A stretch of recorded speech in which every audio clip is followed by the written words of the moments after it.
We're doing a lot of, I'd say, the professional version of improving buildings by making them more desirable physically and also healthier and more sustainable. And the caveat with that, as we're doing tonight, is the technology aspects. So technology is the key thing to clean up every office or commercial space and to have that accessible and available for everybody to use. And then not so much good news for the WeWork and co-work spaces. Those we've found are taking a bit of a hit, that since the shift to home office took place, a year ago, there will be people that are going to stay in their offices and some people that want to come out, but they don't want to go to a generic place that's sort of shared by everybody. So people are looking for a small office space, but dedicated to them, which could be a subsect of another office or renting out a part of a regular office versus a coffee collecting co-working area. And then what we've been hearing from our clients and the people who are occupying these, as well as I'm sure colleagues you've spoken to, everybody here who knows anybody that worked in a big office or a small office or in the city around here, but they want to go back to a healthy and safe building, which is paramount. So indoor air quality and just have as much as they can improve them in terms of no touch features and occupying the buildings in as much as you can in a touchless friendly avenue in the building, the lobby, the bathrooms. The secondly, reason to leave the home office. So if everything is great there, they're not going to go to just the same old generic space or go to a store for shopping if they can do it online, or they can go to an office space that their home office is better. So they need somebody, they want to have something much more improved, which translates into the places for companies to rent. They're going to be looking for better spaces to rent so they can attract better places to have their employees work. Or for example, stores and retail spaces, we're doing a couple now, they're looking for a better, healthier building where the owners care about providing better healthy safety aspects so that their customers will want to come to this new healthy aspect space. So at the risk of making a huge understatement, COVID has definitely had a major impact on this conversation. Building owners and developers have been abruptly forced to confront a stark new reality that congregating in close quarters is now seen as a potential health threat. Coronavirus has permanently shifted prospective tenant priorities and made health an ongoing focus.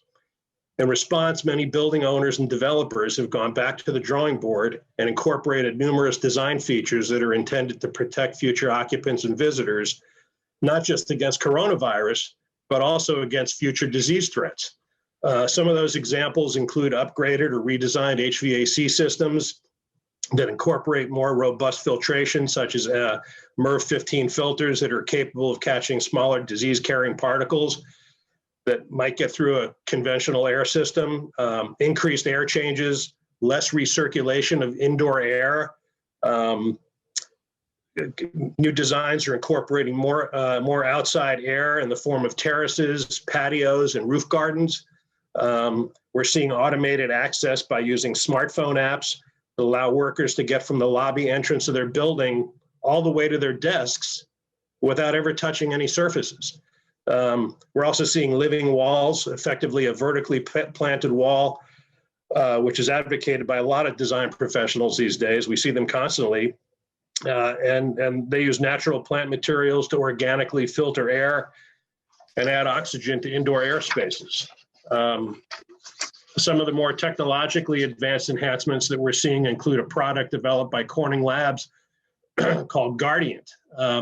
It consists of a glass ceramic paint additive that's able to kill 99.9% of viruses, including many that are resistant to conventional disinfectants. It's anticipated this antimicrobial coating retains its properties for 6 years before needing recoating, even when it's subject to repetitive cleaning. Sherwin-Williams also has a similar paint additive they've devised called Paint Shield, which also reduces the buildup of bacteria. So I'm sure that Ben Moore is right behind them and all the other paint manufacturers as well. We're also hearing discussion from mechanical engineers about systems that monitor pedestrian traffic and use the resulting data. This is usually in larger buildings where there's a lot of traffic in a lobby, They're monitoring pedestrian traffic and using that data to adjust the air changes in the space so the air changes peak when the traffic peaks.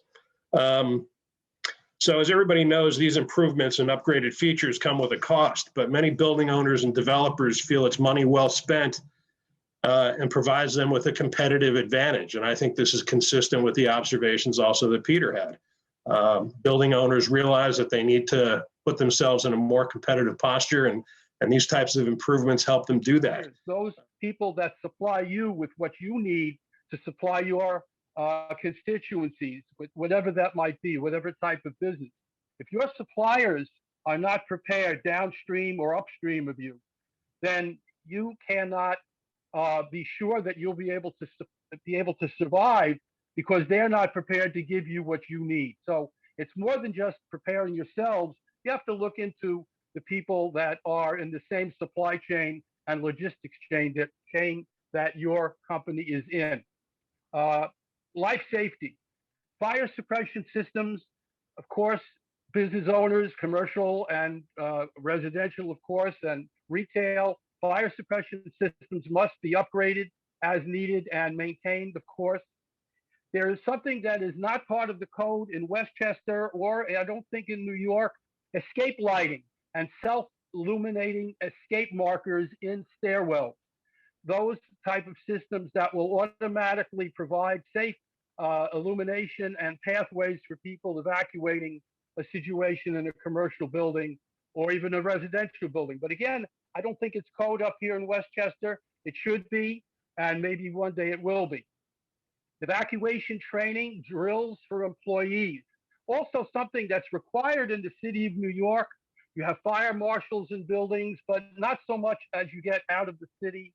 It's important that employees of companies get the type of information they need to be able to escape from a fire or a disaster or an emergency. So it's important that this type of activity be engaged in. You can find information on this on the internet. There's plenty there to partake of. Also, as local, state, and federal regulations are being rapidly introduced to achieve stringent climate goals, organizations that are addressing sustainability now are ahead of the game. They're already saving money, they're helping the environment by consuming fewer resources, showing their staff and stakeholders they care about health and well-being, and demonstrating their belief in environmental justice and equity. So just one comment about that, it's just like, a lot of people can't get back to work just because they don't have the childcare. You know, their kids are home. I mean, so it's not just like, oh, I want to work from home. I want a flexible work schedule. I mean, we are now facing a major justice and equity issue. And sustainability also means caring about your staff and, you know, meeting them where they are and providing them with a safe environment, even at home. So from my standpoint, recommendations are absolutely, if you haven't signed up to Energy Star, benchmark to the Energy Star Portfolio Manager tool. As I said, it's free. It gives you a great idea as to how you're doing against yourself. You're benchmarking your performance. It also allows you to compare your performance to the rest of the industry.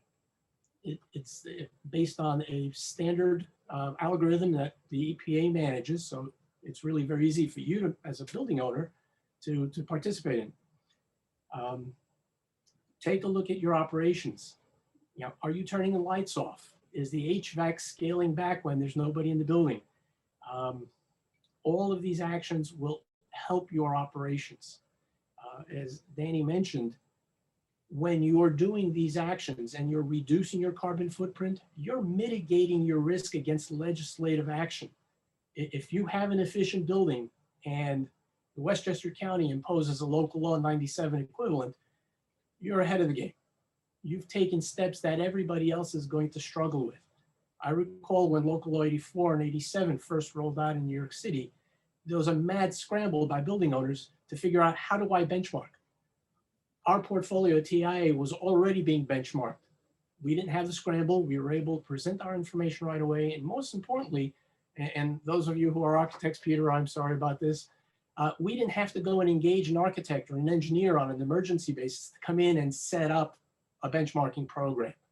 A lot of building owners spent a lot of money at that time to get in compliance with the local laws. You were already on board, that was covered. So ESG, I will emphasize that again, view sustainability as part of that larger commitment that your organization makes to be environmentally, social, and governance capable, to be able to support your business practices, to be able to define yourself as a leader, as a person or an organization that engages in best practices, delivering the best value and the best product to your audience.